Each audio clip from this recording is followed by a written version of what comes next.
Blessings, beloveds. Welcome back to my channel, Anastasia, Cosmic Astrologer with you guys. Going to talk about the amazing full moon in Pisces that's coming up in about a week's time.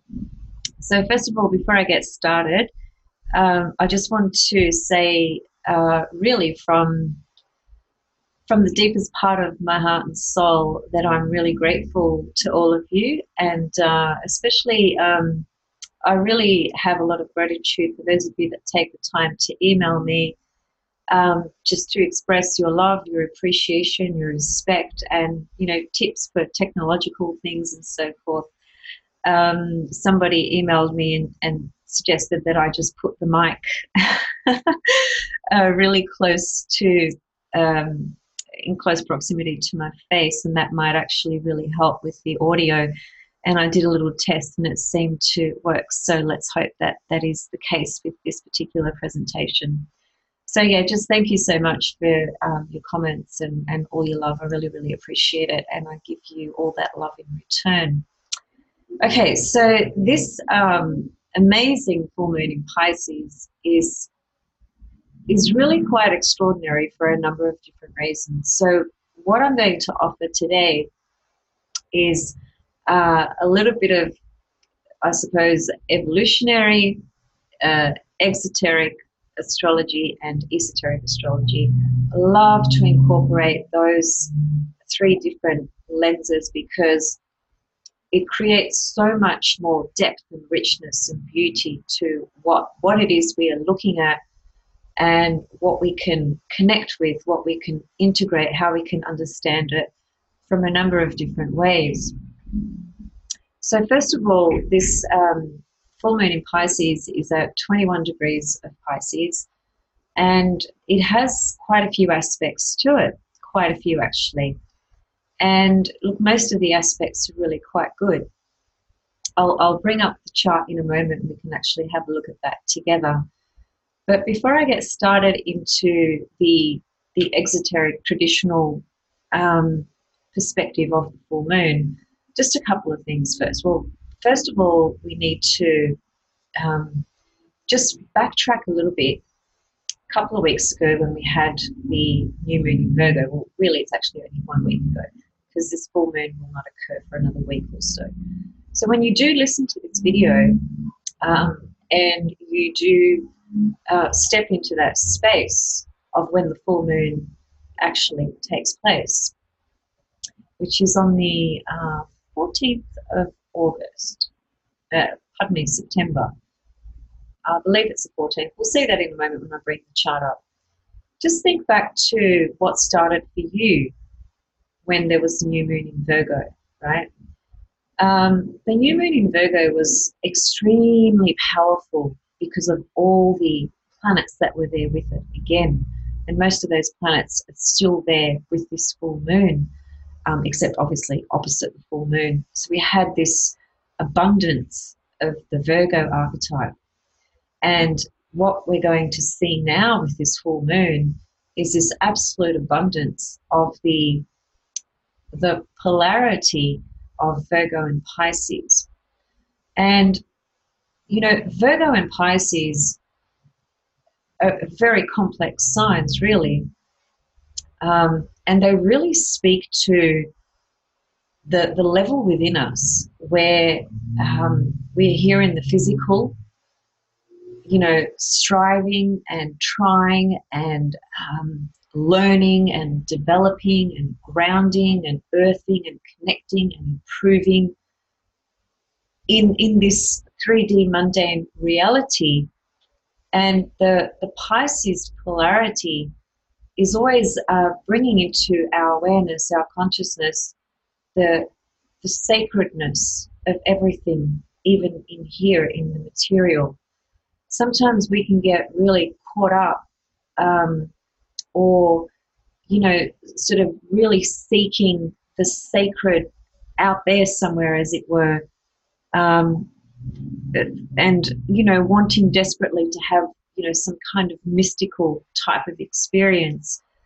But in truth, and this is spoken about through, it is reflected through esoteric astrology, through Buddhism, many different teachings throughout history often comment on the very fact that the sacred, the divine, is right here in the present with you right now in just your everyday movements of life. Any act can really be a sacred act when it's an act that is performed through the heart and through love and that cosmic love and divinity.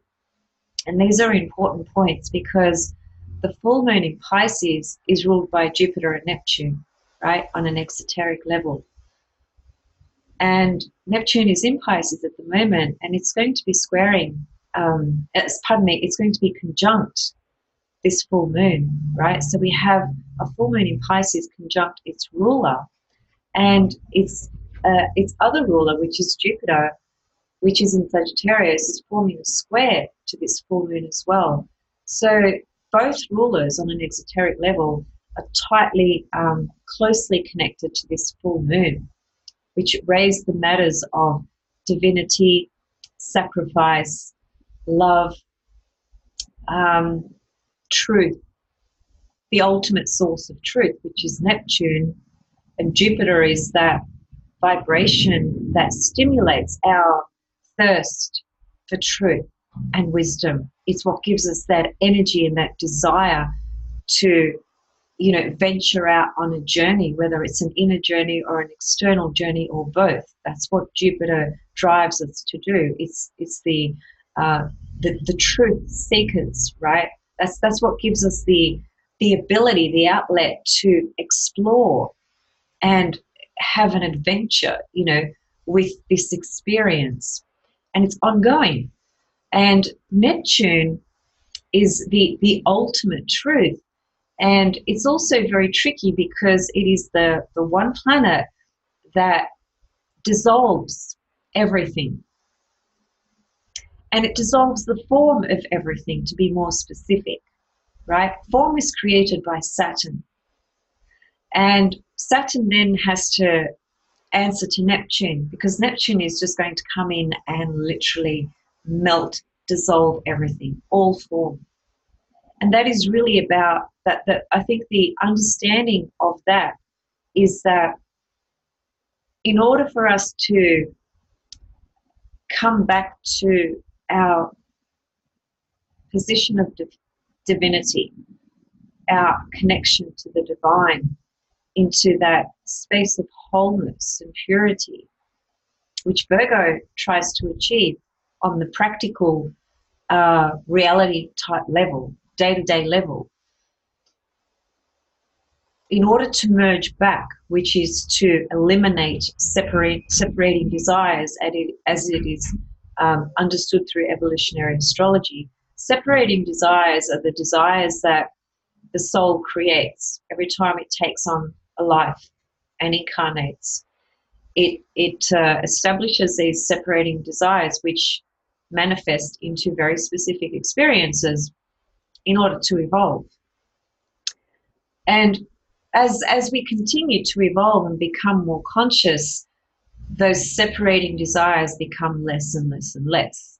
But we have a lot of them because we need to experience a lot of different things in life, in every single life, in order to evolve. Now, this full moon is actually trined by Pluto and Saturn and the South Node, we can say.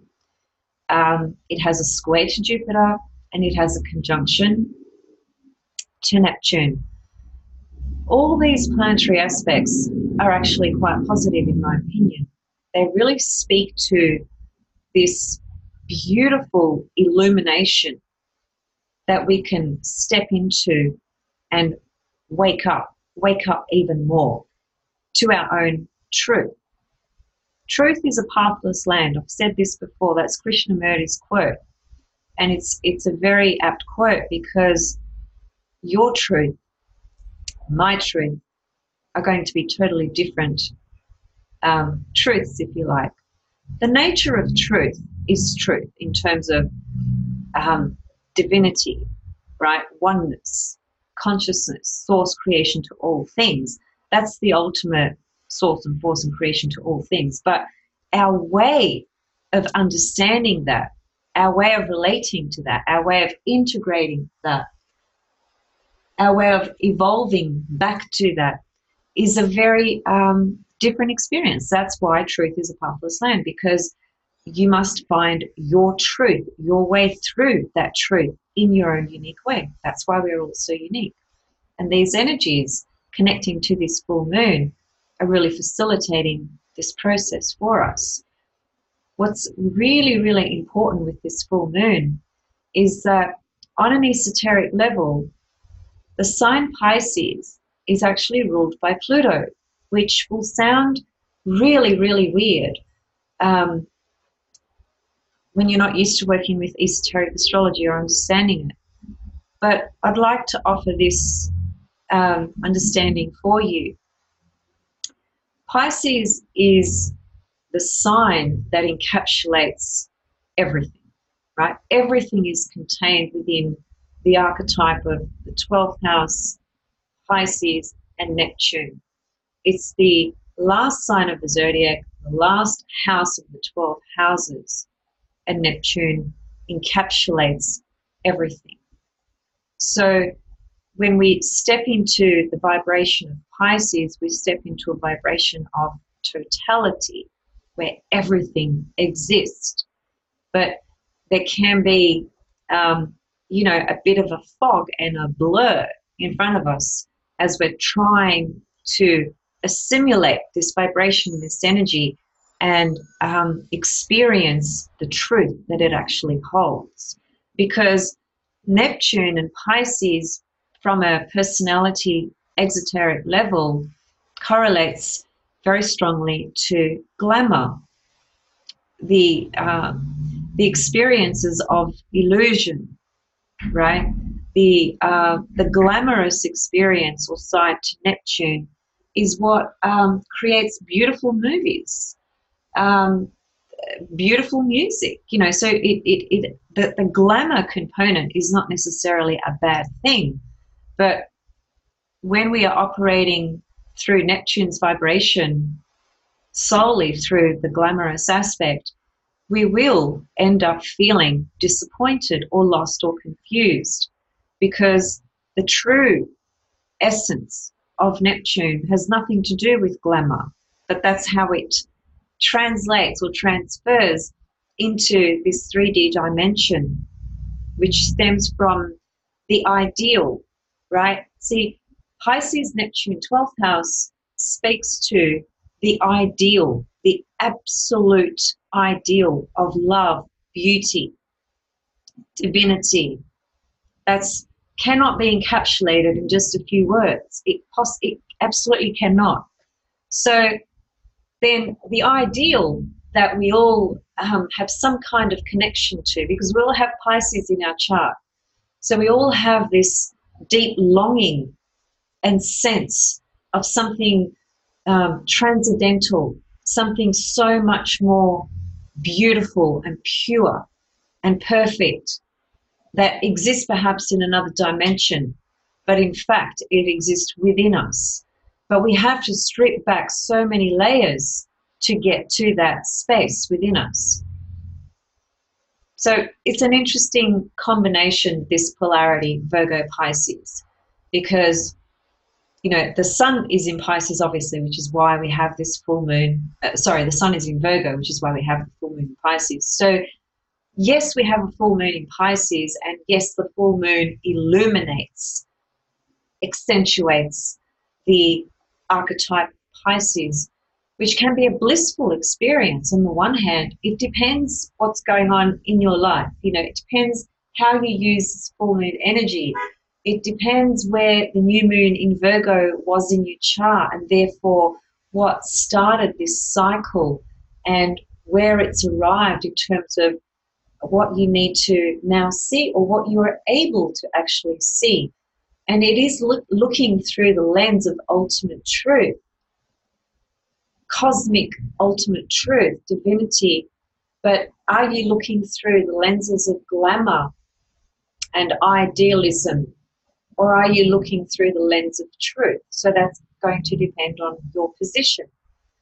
Now getting back to Pluto being the ruler of Pisces in esoteric astrology, as I said a moment ago, it's pretty difficult to get your head around that. But once you study esoteric astrology, if you connect with these teachings, you will understand why Pluto is the ruler of Pisces. Now, Pisces is the symbol of two fish swimming in opposite directions, right? But bound by a silver cord. Take note of that point. It's very, very important, because the symbolism to that is this, that within the Pisces archetype, and obviously sun sign Pisces, moon sign Pisces, ascendant Pisces people, and perhaps Venus in Pisces as well, because Venus is exalted in the sign of Pisces. It's a very strong Venus when you have Venus in Pisces. So those sorts of configurations in the chart, and of course anybody else, or everybody else rather, because we all have the Pisces archetype in our birth chart. All the archetypes are expressed through every single one of us, regardless of whether we have our sun, our moon, or whatever in any of these signs. We are the absolute epitome of these archetypes, every single one of us, expressing them in a myriad of ways. So, two fish swimming in opposite directions, bound by a silver cord, is this. It is that within the Pisces archetype, there exists this inner knowing, inner standing, understanding, longing, remembering the divine, knowing that there is something greater and bigger and more beautiful than what appears right here, right now. So the one fish swimming in that direction is symbolic of the personality, form, the material, and the attachments that we have to this material reality. And the other fish swimming in the other direction is the fish that's actually totally and utterly at one with God, divine oneness, source of all creation. So there's this fundamental principle of duality, right, which exists in this earth plane, period. Duality is everywhere, day, night, boy, girl. Anyway, you get the message. So this duality that we see very clearly through Pisces, through the two fish swimming in opposite directions, speaks to the soul and the personality, you could say, the higher manifestation of who we are, and the lower exoteric personality level of who we are. When I say lower, please do not interpret that word as a negative. It's not a negative. The personality, exoteric level of things is just as important as the higher level and esoteric meaning of things, because evolution is evolution, and evolution has so many different streams in where people are at in terms of their own evolution. So if somebody is extremely personality orientated and working from that personality external level and driven from, the material success or gain or whatever the case may be, that's not wrong. That's just where that soul is at in their evolution. That's what their soul is seeking to experience. So there's no wrong or right in any path one is in, but it takes a lot of we have to feel that from a much higher level within ourselves, because when we don't, what happens is we go into the left brain mode, which is all about right, wrong, splitting things up, division, good, bad, so on and so forth, judgment, etc.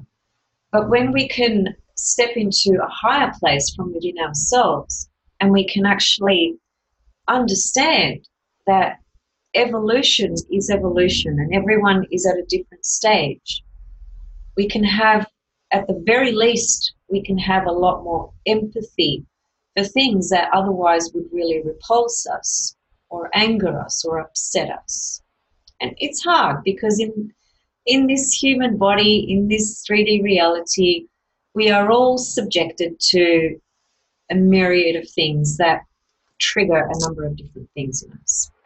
So Pluto connecting to Pisces on an esoteric level is really crucial with this full moon, because we're dealing with this full moon, we essentially are dealing with the principle of the sacred, the divine in the here and now, and the balance that we can bring into our life, the integration, the assimilation of these polarities. How can they be balanced and integrated into our lives so that we can feel the sacred in the everyday, mundane world of things? That's what this full moon really speaks to and illuminates towards. The Pluto is very interesting because that silver cord that I mentioned that actually binds the two fish swimming in opposite directions, which is, as I said, one you could say is personality, the other one is the soul, and they can't escape each other, at least initially, because they are bound by a cord, you see, and that cord is symbolic to the attachment we have to form, right? Physical body, senses, this reality, all the different experiences we have, all the different attachments we have to things or people or places. And Pluto's role on an esoteric level connecting to Pisces is beautiful because Pluto is the ultimate power symbol to being able to transform, transmute, decay, death, release, purge, remove. So Pluto, being the esoteric ruler of Pisces, is suggesting that it is through Pluto that we are going to eventually transform, evolve enough, and so much so that we remove the attachments, the separating desires, the personality components to this earthly domain, form, reality, structure. And it can't happen through Pisces. It's got to go through Pluto first. Well, first it's got to go through all the other planets. And, you know, when it gets to Uranus, so Saturn creates all this form and this structure in our psyche, right, in our life. And it's quite ironic in a way because, you know, we work so hard to create all this form and structure and ground ourselves, create this sort of security, sense of security through the physical forms. And then we encounter Uranus. Most important period is midlife at around about age 42. And everything literally just gets broken down, especially when you are not living an authentic life to what you need to be. So Saturn creates the form, Uranus turns it to shit, breaks it all up, creates the disruption and the chaos, which can be terrifying for people who live very much by the consensus reality and don't like change. When someone doesn't like change, they're very Saturnian energy, right? Uranus likes change, so it brings that change to you. Pluto is the force and source and power of your soul. It is the soul, and it is the source and force that is going to take you to the greatest depths of your being to see and experience and assimilate and integrate back into your soul. And then when you get to Neptune, it's like you've come back to the divine. You've united. You've become one with the divine. There is no form anymore. There is no need for form. So that's one way of framing it and understanding the Pluto energy and Neptune energy. So regarding this full moon, we have Pluto trine this full moon, and Pluto is the esoteric ruler to Pisces. We have Neptune conjunct this full moon, and it is the exoteric ruler to Pisces. The conjunction to Neptune, as I said, accentuates and magnifies, amplifies this Piscean archetype. And it can be, look, on an exoteric level, personality level, it can be having these massive ideals and dreams, squaring Jupiter, massive because it's square Jupiter. And anything Jupiter touches, it amplifies it to the absolute hilt. So we could be standing in a position where we have this vast, enormous, large expectation, perhaps, of these ideals and dreams of where we're at in our life at the moment. But if we are viewing it through the lens of the glamour side of Neptune, we are more than likely going to be disappointed. The disappointment comes because anything we attach ourselves to creates a certain type of bondage. And when it's time to let something go, we normally, as humans, do not like that. Unless we are triple Scorpio and have Pluto on the ascendant, et cetera, et cetera, et cetera, you know. Or we have, you know, Sun conjunct Uranus and Uranus on the ascendant, you know, strong Pluto-Uranus signatures, in other words. Those people thrive on transformation and change and eliminating all limiting desires, right? And psychological and emotional templates. But for many other people who are comfortable in their comfort zone and don't really like change so much, then these forces can be quite threatening. So with this full moon in Pisces, as I said, you know, we could have this idealistic perspective of certain things, and if it's seen through the glamour, we're going to be disappointed because ultimately, whatever we create, we have to be able to also let it go, because nothing is permanent, you see. So this experience of disintegration or things dissolving is a natural part of our experience here.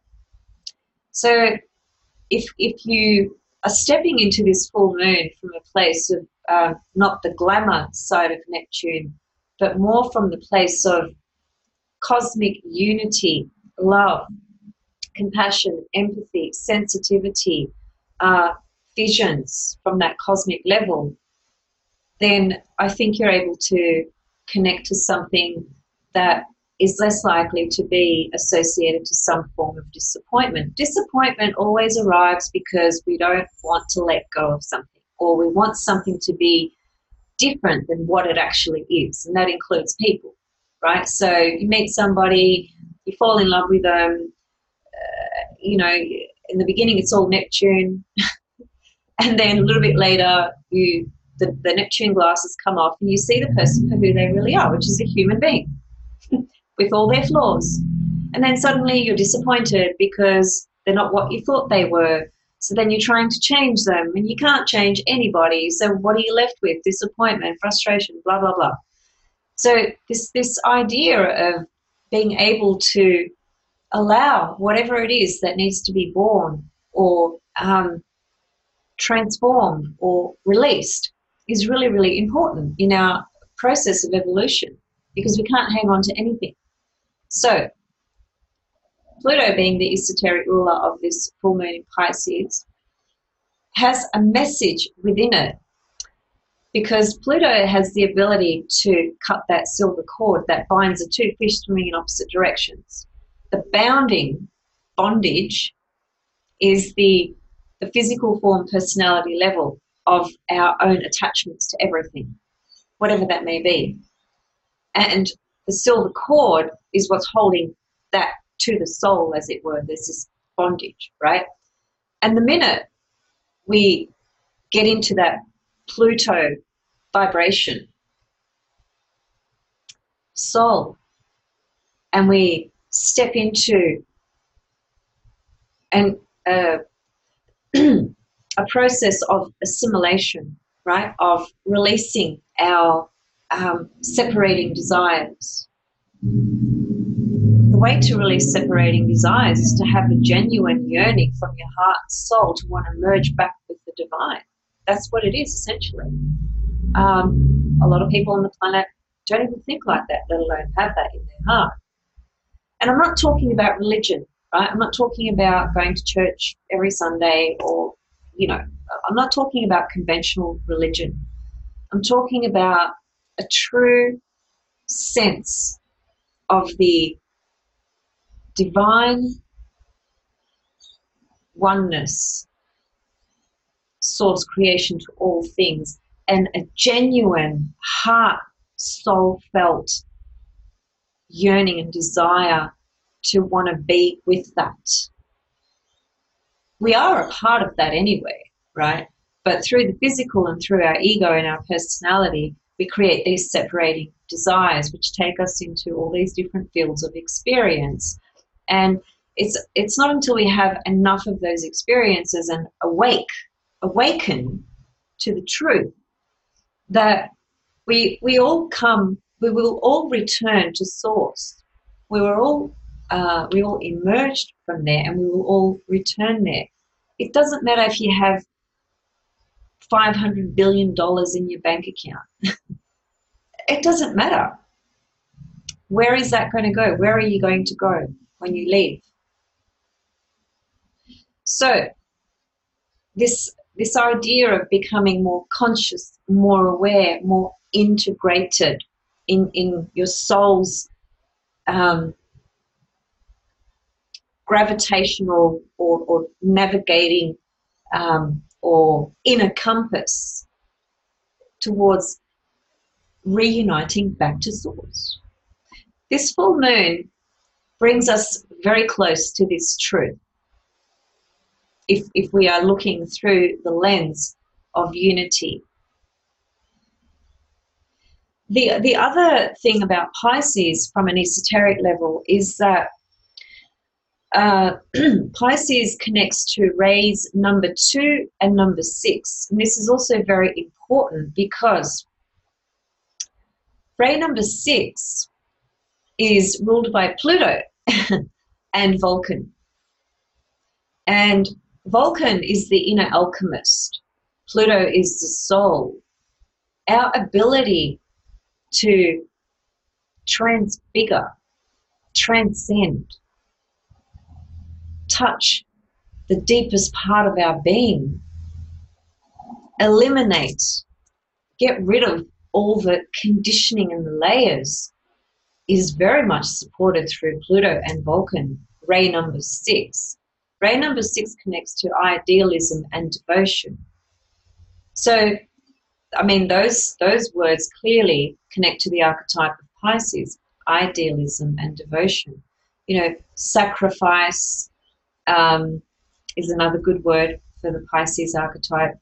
Now, misguided, misdirected, ray number 6, Pisces, Pluto, Vulcan.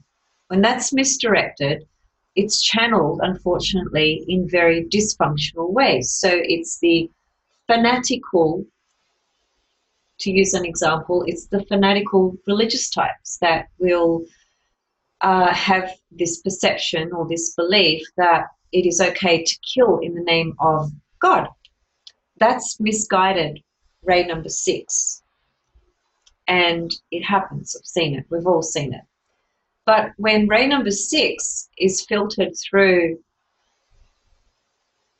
not the personal ego desires or lower sort of levels of awareness, but is filtered through the ultimate source oneness, consciousness, unity, then it's an expression of the purest form of devotion and love. And Pisces being also ruled by ray number 2. Ray number 2 connects to the Sun and Jupiter. And Jupiter rules Pisces exoterically, as we know. And ray number 2 is about love wisdom.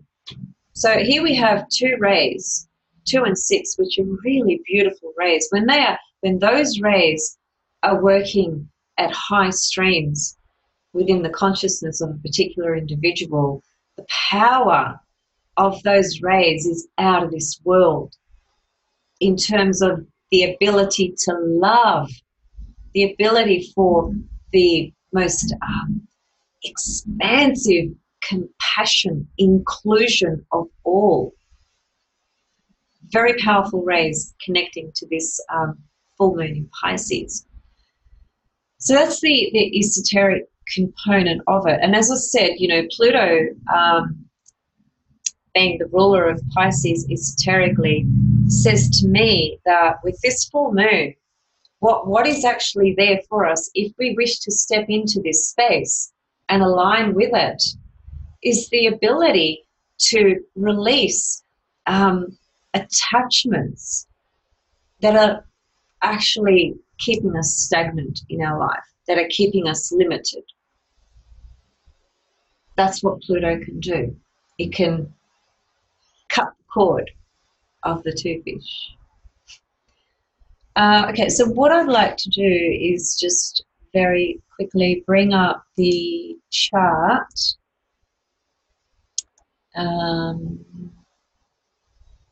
Oh, I didn't save it. Okay. I'll bring up all this. Oh no, here we go. Yeah. Okay, so here it is. It's the 14th of September, like I said.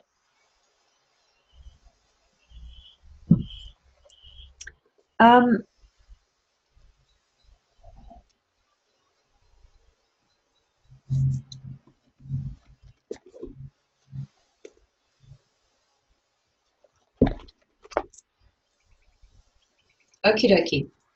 So don't worry about where everything is. Once again, this chart has been cast for Melbourne, Australia, but obviously it's going to look different based on your own location. And that doesn't even matter, because what matters is where does this full moon land in your birth chart. As always, you know, any full moon, any new moon, you need to actually correlate it back to your own natal chart. So anyway, this is just a visual for you guys to see. So here is the full moon. There's the sun in Virgo. It's conjunct Mars. It's conjunct Venus. Conjunct Mercury. And here is the moon in Pisces, conjunct Neptune. Conjunct Black Moon Lilith as well. Squaring to Jupiter in Sagittarius. And the sun having a trine to Saturn, South Node Pluto, and also this Pluto-Saturn South Node is actually sextiling the moon in Pisces as well. So there's some really incredible supportive aspects to this particular full moon. It's actually got an abundance of aspects, most of which are fantastic, fantastic. You know, Neptune's the ruler of Pisces, and here it is conjunct the moon. This can really wake up something huge in your consciousness. Something huge in terms of a truth that needs to be integrated and revealed to you for your own path. And the esoteric ruler Pluto forming a sextile to the moon, extra support to this full moon. Saturn is forming a sextile too. Wonderful, wonderful, beautiful vibrations to this full moon. The Jupiter forming a square is actually creating what we call a T-square, right? And that's okay. Jupiter at the apex point of a T-square is not a problem. It's actually more of a very strong desire for expansion, obviously, for truth, finding truth, working towards your goals, having the confidence and courage and faith to go through things, you know. So it's a really beautiful aspect there. The only things that I would sort of caution on, of course, is, as I've partially mentioned, is the Neptune Pisces side and the Jupiter forming this square there, it can create that glamour, that over-idealistic, perhaps, perspective, notion or view on something, which can create some disappointments. But ultimately, this aspect is actually quite beautiful in terms of discovering deeper and greater truths within your own journey and within your own self.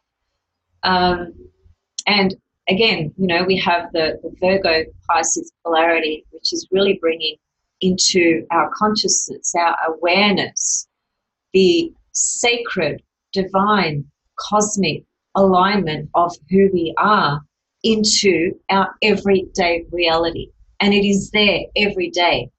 All you need to do is look, but you can't see it with these physical eyes. You have to open your third eye. You have to go into these spaces to be able to see and transcend what appears to be ordinary, because nothing is ordinary. Everything is beautiful and sacred. But we have to have that ability to see that and to connect with that. And this full moon really speaks to this ability of tapping into these beautiful, rich, deeper layers of truth that exist within us. I'm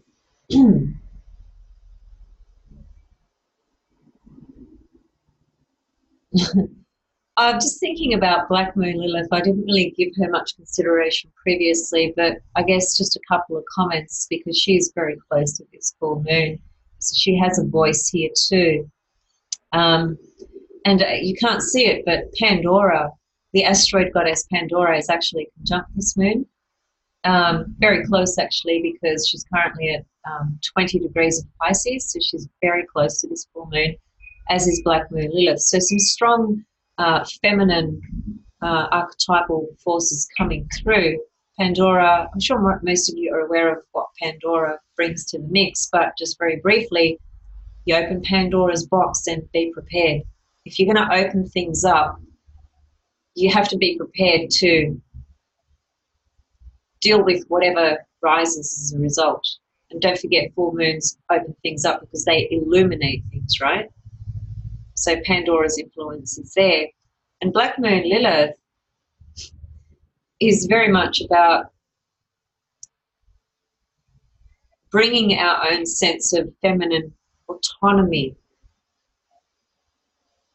through this full moon vibration. Perhaps another way of saying it in the sign of Pisces would be to say that certain visions and ideals and dreams that you have that connect with your own sense of autonomy within you. Now, this can speak to men as well. It doesn't just have to speak to women. Everyone needs to feel autonomy, liberation and freedom in, well, from the point of view of not living in the 3D consensus reality consciousness, right? If you are operating from the Uranian model, then you are definitely a person who needs more autonomy and freedom, whether you're a man or a woman. And, you know, our earth, our reality in terms of how it's been influenced by the patriarchal system for thousands of years, and we live in these entrenched systems that hold, 80% of the population in control, right? So this Black Moon Lilith there, she is highlighting the matter of your own visions and ideals and dreams connecting to your own sense of autonomy, where you stand with these visions and these dreams and these ideals, what you envision for yourself. She has a very strong voice right here with this full moon. So just something else to consider. Okay, I think I will actually leave it there. I've said quite a bit about this full moon, and I hope it speaks to you in some kind of way. I hope that it touches you and connects to you. And